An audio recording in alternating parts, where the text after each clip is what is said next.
Eh bien les amis, et si on ouvrait une porte vers l'animation japonaise?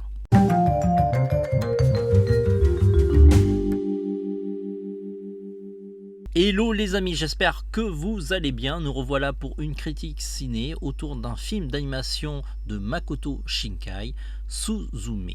Le film est sorti ce mercredi, on a un peu de retard sur nos critiques, mais bon, c'est bientôt le week-end et c'est l'occasion d'aller voir de bons films, surtout qu'il y en a pas mal à l'affiche.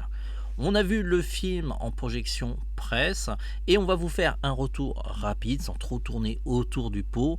On va essayer aussi de pas trop vous spoiler l'intrigue du film, même si on va quand même évoquer certains éléments qui sont dans le trailer. Alors, côté pitch, c'est l'histoire de Suzume, la jolie jeune fille que vous voyez à l'affiche. Elle va faire la rencontre d'un méga beau gosse qui va l'embarquer dans des aventures extraordinaires à fermer des portes. Alors dit comme ça n'a pas l'air extraordinaire, mais c'est le fait pas, il y a des catastrophes qui vont venir. On va commencer notre critique par l'aspect graphique des films de Makoto Shinkai. Celui-là n'échappe pas à la règle, c'est quand même relativement beau. C'est peut-être l'un des plus beaux films qu'il ait fait jusqu'à présent, même si pour moi l'un de mes préférés c'est Le Jardin des mots, je crois.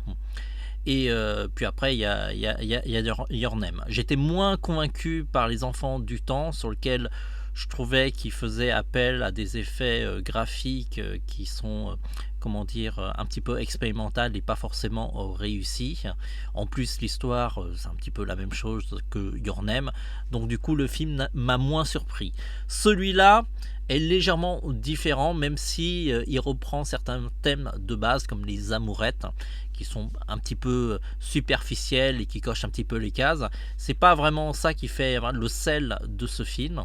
En tout cas, si on revient sur le côté graphique, le film est super beau, les décors sont magnifiques, et comme le film est aussi une sorte de road trip sur lequel l'héroïne part du Japon de droite à gauche ou de gauche à droite, tout en passant par Tokyo, on peut reconnaître pas mal de lieux emblématiques du Japon, ce qui est une sorte d'invitation au tourisme, et c'est quand même assez agréable. La musique est plaisante, d'ailleurs le réalisateur travaille toujours avec le même groupe musical.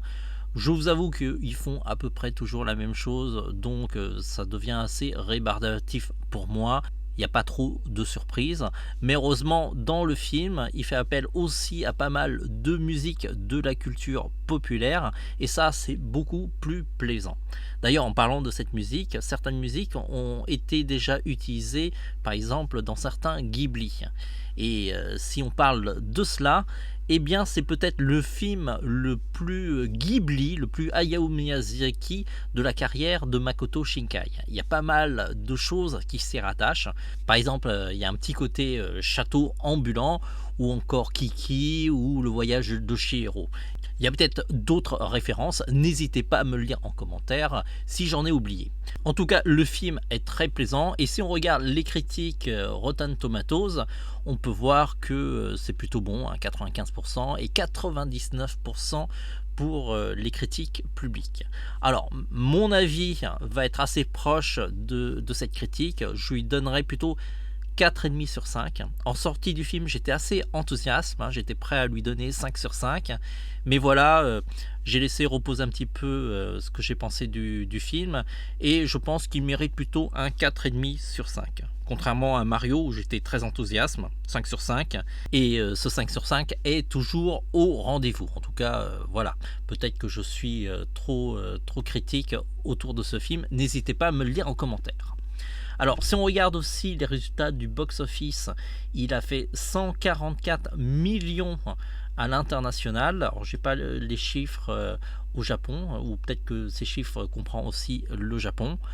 Je mets quand même un bémol sur ce chiffre qui a l'air énorme, mais je connais pas le prix de production de ce long métrage, donc je ne sais pas vraiment si c'est un bon chiffre ou pas. Il faut vraiment connaître combien le film a coûté, combien ils ont dépensé côté marketing, pour savoir vraiment si ce chiffre c'est un bon chiffre ou pas. Si vous êtes des spécialistes du cinéma d'animation japonais, n'hésitez pas à me le dire en commentaire.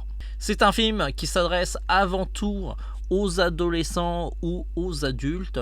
C'est pas forcément un film qui est destiné aux enfants. C'est un petit peu comme tous les films de Makoto Shinkai où ça parle plutôt d'amourette et d'histoire d'ado. Donc ça touche pas forcément des enfants.